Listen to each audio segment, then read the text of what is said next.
ఈరోజు కవిత గారికి ఈడీ నోటీసులు ఇచ్చిందని మీడియాలో వస్తున్నటువంటి వార్తల ఆధారంగా ప్రశ్నిస్తున్నటువంటి నేపథ్యంలో కొన్ని నెలలుగా ఈ ఢిల్లీ మద్యం కేసు లోపల ఈడీ విచారణ జరుపుతూ ఉంది.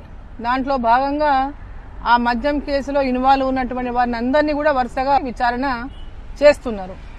దాంట్లో భాగంగానే ఈరోజు కవిత గారిని కూడా ఈడీ నోటీసులు ఇచ్చి పిలిపించినట్టు మేమందరం కూడా భావిస్తా ఉన్నాం. దీంట్లో భారతీయ జనతా పార్టీ కక్ష సాధింపులని మాట్లాడడం ఏమాత్రం కూడా సమంజసం కాదు. పచ్చకామెల రోగికి లోకమంతా పచ్చగా కనిపించినట్టు బీఆర్ఎస్ పార్టీ వారికి, కల్వకుంట్ల కుటుంబానికి, ఎందుకంటే వాళ్ళు అధికారంలోకి వచ్చినప్పటి నుంచి వాళ్ళు చేసినటువంటి పని కక్ష సాధింపులే. ఈరోజు వాళ్ళ కండ్లు పచ్చగైపోయి భారతీయ జనతా పార్టీ కక్ష సాధింపులు చేస్తుంది, వారి వరకు వచ్చే వరకు కక్ష సాధింపులు అనేటటువంటి మాటలు మాట్లాడుతున్నారు. ఇది ఏమాత్రం కూడా కరెక్ట్ కాదు.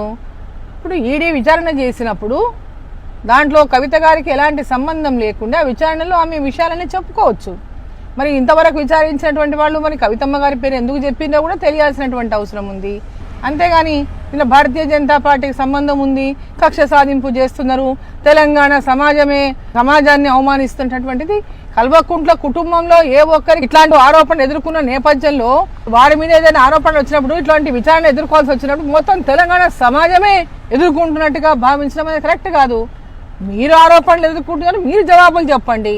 కానీ తెలంగాణ సమాజం అంతా ఏదో దీనికి పాల్పడినట్టు అందరి మీద ఎదురుద్దడం అనేది కూడా కరెక్ట్ కాదు.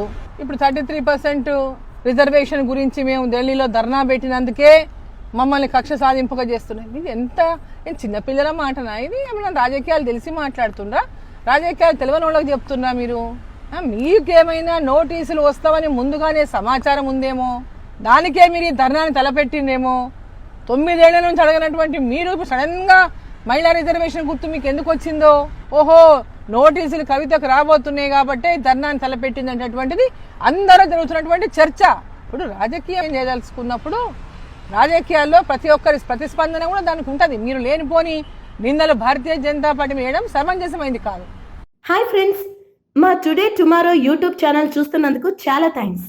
మరిన్ని లేటెస్ట్ వీడియోస్ కోసం వెంటనే సబ్స్క్రైబ్ చేయండి. అలాగే ఈ బెల్ ని కూడా రింగ్ చేసేయండి. మా నోటిఫికేషన్స్ అన్ని మీ మొబైల్లో వస్తాయి. అలాగే మా వీడియోస్ మీకు నచ్చితే లైక్ చేయండి, షేర్ చేయండి, నచ్చకపోతే కామెంట్ చేయండి.